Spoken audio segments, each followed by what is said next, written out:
Hello, it's Dr. Rhonda Johnson. Today is Tuesday, August 4th, 2020. And today I'm going to be doing a little bit of basic public health. This is by request. I've received a couple of requests to review the basics of COVID-19 because so many people are getting sick, what to expect if you have symptoms, what are the symptoms, and what to do if you're home and manage to stay home with COVID-19. So let's just begin with a few definitions. When we first started the COVID outbreak back in February and March, most people got this through travel-related exposure.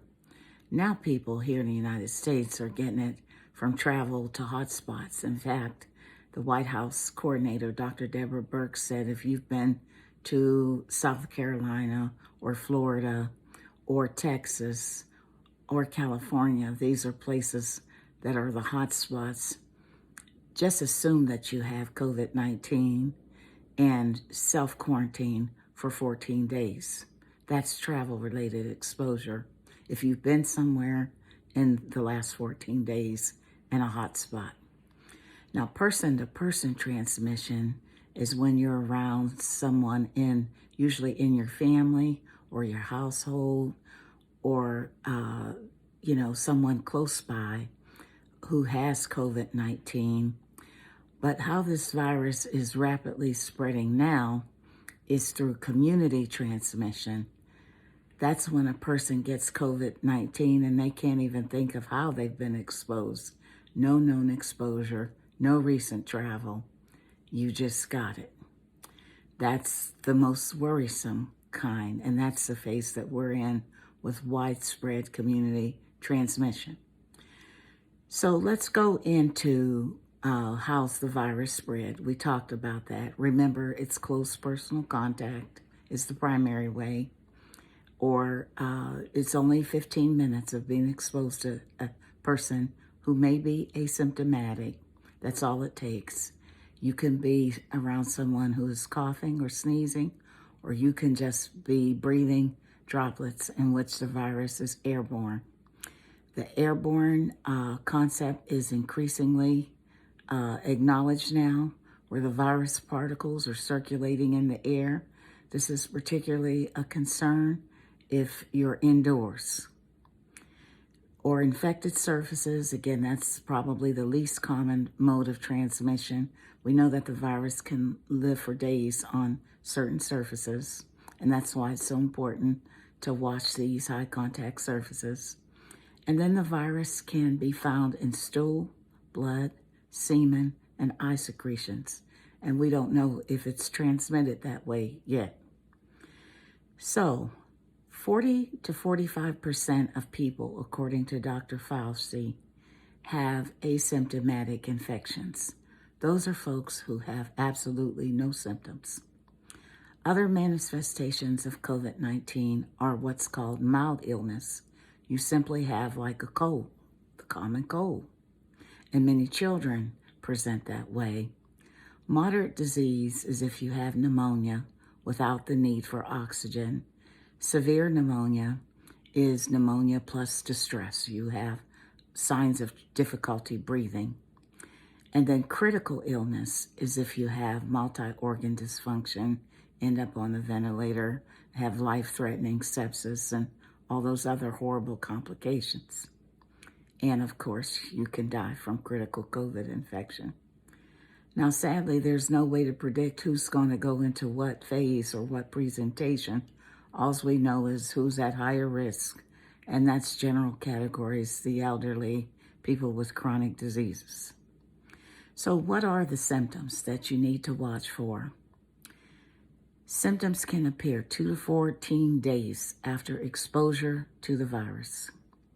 Now, whenever you start feeling these symptoms, you count that as day 1, because again, you can get tested and you might not get your results back for 10 to 14 days.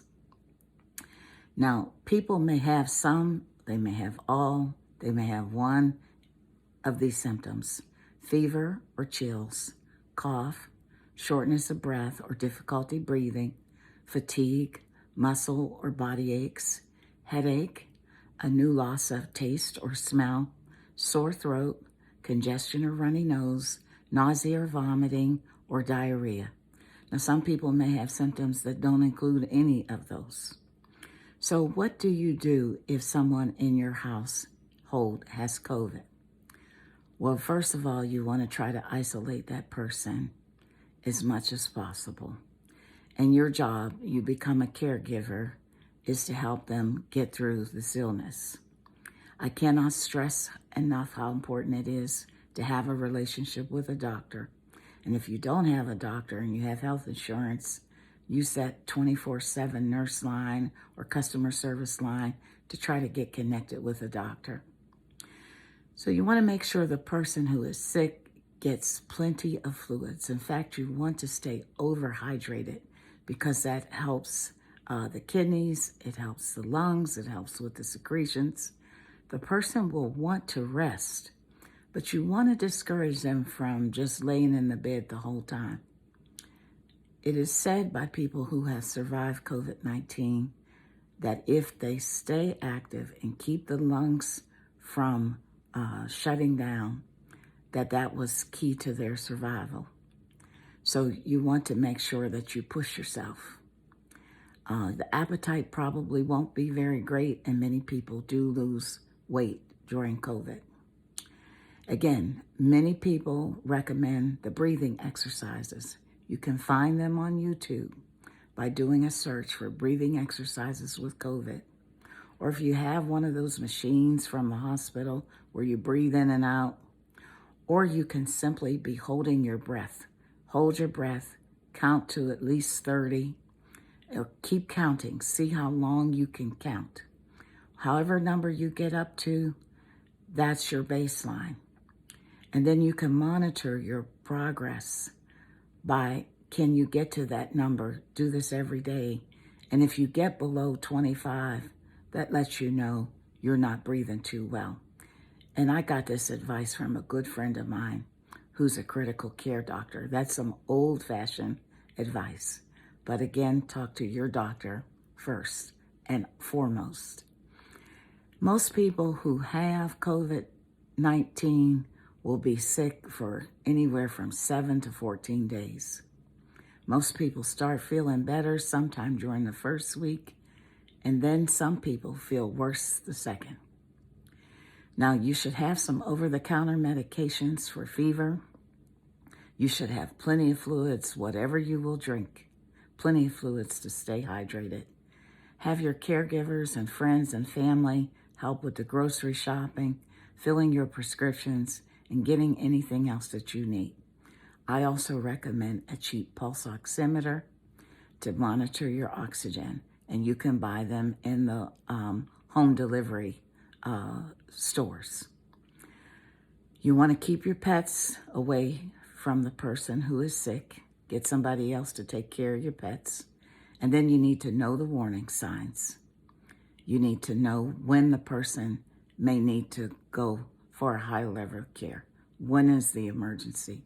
It's when you can't breathe, when you have a fever that won't come down, you have trouble breathing, confusion, pain, or pressure in the chest, you can't stay awake, or if you have discoloration and blueness of the lips or the face, you need to call 911.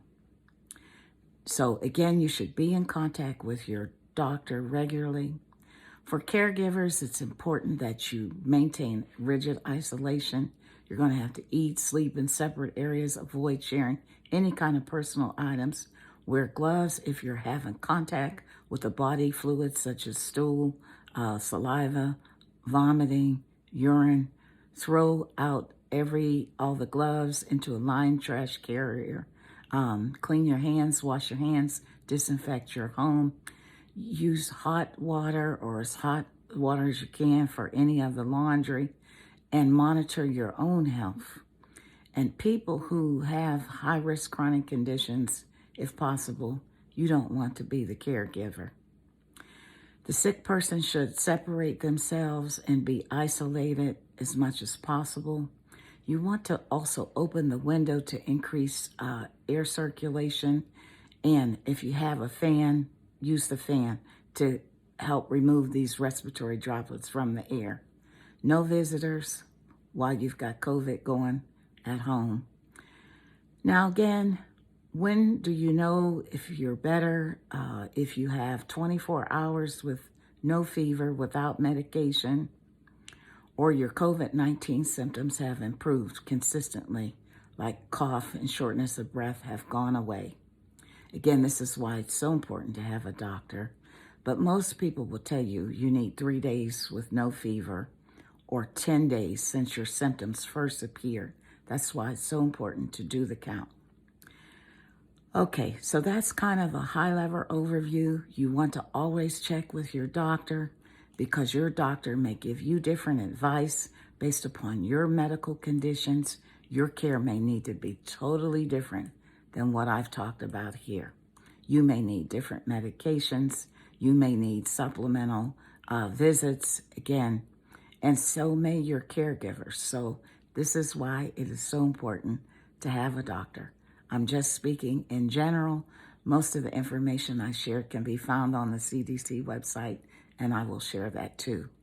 These views are my own. I hope this has been helpful. Again, the only prevention is the 3 W's. Wash your hands, wear your mask, and watch your distance. And folks, while this pandemic is raging, please be very careful about your activities. This is Dr. Rhonda Johnson. Again, my views are my own, and have a blessed day.